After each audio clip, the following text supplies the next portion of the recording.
প্রিয় মুসলমান ভাই ও বোনেরা, প্রতিনিয়তই আমি কোনো না কোনো কথা বলে থাকি যেগুলো মুসলমানদের দরকার। আজকে আপনারা শুনছেন সেই খায়রুল হাসান পুঁথি পড়ছে যারা, হাসান বলল জহর খেয়ে হোসেন শহীদ হয় কারবালায়, আজ বুঝি ময়দানের আগুন লেগেছে মোর কলিজায়। অবশ্যই আপনারা অনেকেই শুনছেন হাসানকে বিষপানে মারে আর হোসেন শহীদ হয় কারবালায়। সেই কারবালার প্রান্তে যেভাবে শহীদ করেছে হোসেনকে, কথাগুলি সকলেরই জানা আছে। এর মূল যে ভিত্তি, একদিন মা ফাতেমা রাদিয়াল্লাহু তাআলা আনহু মাওলা আলীর স্ত্রী নবী মোহাম্মদ মুস্তাফা সাল্লাল্লাহু আলাইহি সাল্লামের সেই কলিজার টুকরা একমাত্র মা ফাতেমা রাদিয়াল্লাহু তাআলা আনহু, উনি প্রতিদিনই নামাজ আদায় করার জন্য একটা গোপন স্থানে চলে যেত। সেই মসজিদে যখন ঢুকে এবং নামাজ পড়ায় রত থাকে, ওই মুহূর্তে মাওলা আলী তার হাত দিয়ে মসজিদকে দুই টুকরো করে ফেলে এবং দুটো ইটও ফেলে দেয়, এরকমভাবে বর্ণনা আছে। তখন বলছিল যে আজকের আমার এই রূপ যে দেখেছে তাদেরকে জহরে কহরে আল্লাহ পাক মৃত্যু করবে। নিজের সন্তানকেই সে পাঠাই দিয়েছে জহরে কহরে মৃত্যু করবে। তাই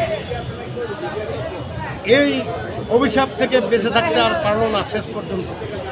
তাই হোসেনকে হত্যা করে কারবালার প্রান্তে, আর হাসানকে বিষপানে। আপনারা কথাগুলি হয়তো আগেও শুনতে পারেন নাই কোনো রকম, হয়তো কেউ পুঁথিতে শুনছেন, কেউ মুরব্বীদের কাছ থেকে শুনছেন, কেউ ওয়াজ মাহফিলে শুনছেন। আমি আপনাদেরকে সরাসরিভাবে কথাগুলো তুলে ধরলাম।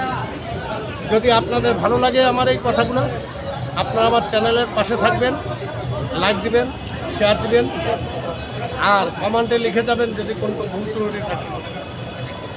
প্রিয় মুসলমান ভাই ও বোনেরা, আপনারা হয়তো জানেন ইসলাম একেবারে প্রথম থেকেই হিংসা এবং যুদ্ধ রত ছিল।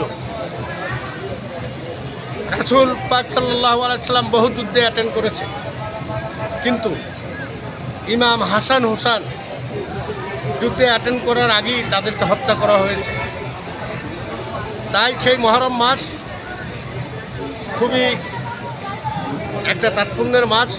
এই মাস একটা শোকের মাস। এই মাসে সকলেই শোক সম্পৃক্ত পরিবার নিয়ে থাকবে। 10 তারিখে মহরমের সেই ইমাম হোসেনকে হত্যা করা হয়েছিল কারবালার প্রান্তে। এই স্মৃতিকেটি, এই দুঃখ যদি কেউ মুসলমান হয় বা ইমাম বংশকে ভালোবাসে বা মুহাম্মাদের উম্মত হয় বা নবীর আওলাদ হয়, তারা অবশ্যই পালন করবে। তা বাংলার জমিনেও এই তাজিয়া মিছিল আগামী কিয়ামত পর্যন্ত চলবে। আমি চাই এই তাজিয়ায় সকলে অংশগ্রহণ করুক এবং সকলে মুখে হাই হোসেনের ধ্বনি উঠুক, এই বলে এখানে রাখছি। আসসালামু আলাইকুম ওয়া রাহমাতুল্লাহ।